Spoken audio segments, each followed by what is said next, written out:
जनसंवाद न्यूज, सत्य आणि विश्वासाची बातमी। भिवंडी शहर आणि ग्रामीण भागात 1000हून अधिक बांगलादेशी नागरिकांनी जन्म दाखल्यासाठी अर्ज दिले असून यापैकी शेकडो बांगलादेशी नागरिकांना जन्म दाखला म्हणून स्थानिक तहसील आणि काही ग्रामपंचायतीच्या वतीने देण्यात आले असून महाराष्ट्र राज्यात 2 लाख बांगलादेशी नागरिक वास्तव करीत असल्याची माहिती भाजप नेते किरीट सोमय्या यांनी दिली आहे। या बांगलादेशी नागरिकांना पुरावा म्हणून शासकीय कागदपत्रे देणाऱ्या अधिकाऱ्यांवर देशद्रोहाचा गुन्हा दाखल करणार असल्याची माहिती त्यांनी प्रसार माध्यमांना दिली आहे।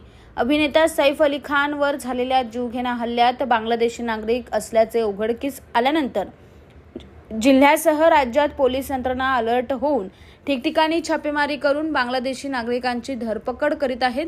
एकट्या भिवंडी शहरात गेल्या वर्षभरापासून ते आतापर्यंत 80हून अधिक बांगलादेशी नागरिक वास्तव्य करीत असल्याचे उघडकीस आल्याने त्यांच्यावर अटकेची कारवाई करण्यात आली।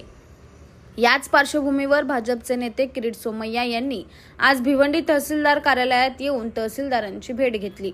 माझे सहकारी महेश चौगुले, हर्षल पाटील, आज आम्ही सुमारे 1 तास काही डॉक्युमेंट पाहिले, अर्ज पाहिले, मृत्यूचे दाखले, जन्माचे दाखले, आणि यात असं लक्षात आलं आहे की या परिसरात पण 1000हून अधिक बांगलादेशींनी जन्म प्रमाणपत्रासाठी अर्ज केलेले आहे। काही चौकशी झाली आहे, काहींची चौकशी होत आहे।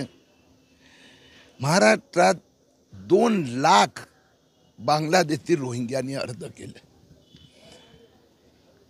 या इथे एक आणखीन गोष्ट लक्षात आली आहे की ह्या वर्षी तहसीलदारला अधिकार मिळाले, पण गेल्या 2-4 वर्षात काही ग्रामपंचायत असे आहेत ज्यात महापिल्ली आहे, पडगा बोरीवली आहे, खोनी विलेज आहे, मोठ्या प्रमाणात ग्रामपंचायत बेकायदेशीररित्या असे दाखले देत आहे।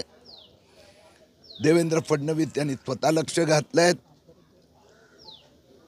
आजच्या नंतर इथे नवीन कोणताही दाखला तोपर्यंत मंत्रालयातून क्लेरिफिकेशन येत नाही, दिला जाणार नाही।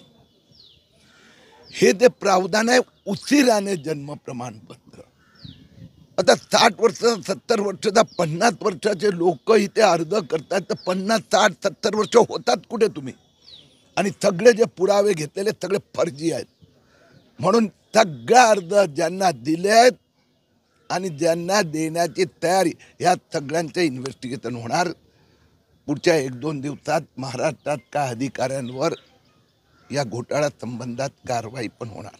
ज्या पद्धतीने आपण पाहिलं की हे जे दाखले बनवण्यात जातात त्याच्यामध्ये दलाल असतात मोठ्या प्रमाणात, आणि शासकीय अधिकारी असतील, ग्रामपंचायत अधिकारी कर्मचारी असतील, यांना हाताशी धरून केले जाते, आणि अशा वेळेस मग हे ज्या शासकीय यंत्रणेवरती कधी कारवाई होताना दिसत नाही।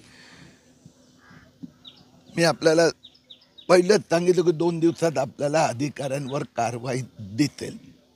मालेगाव पोलीस स्टेशनने माझी तक्रारीचा स्वीकार करून SITने धाडी घातल्या आहेत। त्यांचा प्रथम प्राथमिक अहवाल मंत्रालयात गेलेले आहेत। दुसरी गोष्ट की शासनाने याला स्टे दिलेला आहे।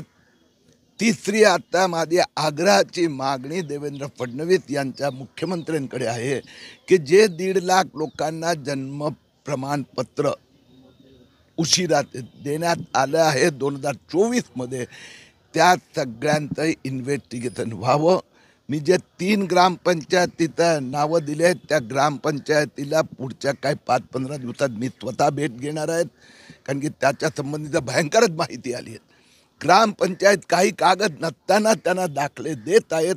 मी त्यांना सरळ वॉर्निंग करतोय की तुम्ही आता बांगलादेशी रोहिंग्यांना जन्म प्रमाण देत आहात, तुमच्यावर देशद्रोहाचा गुन्हा दाखल होणार। ओके। जनसंवाद न्यूज, सत्य आणि विश्वासाची बातमी। आजच सबस्क्राइब करून बेल आयकॉनला क्लिक करा आणि पहा ताज्या घडामोडींचा अचूक अंदाज आपल्या मोबाईलवर।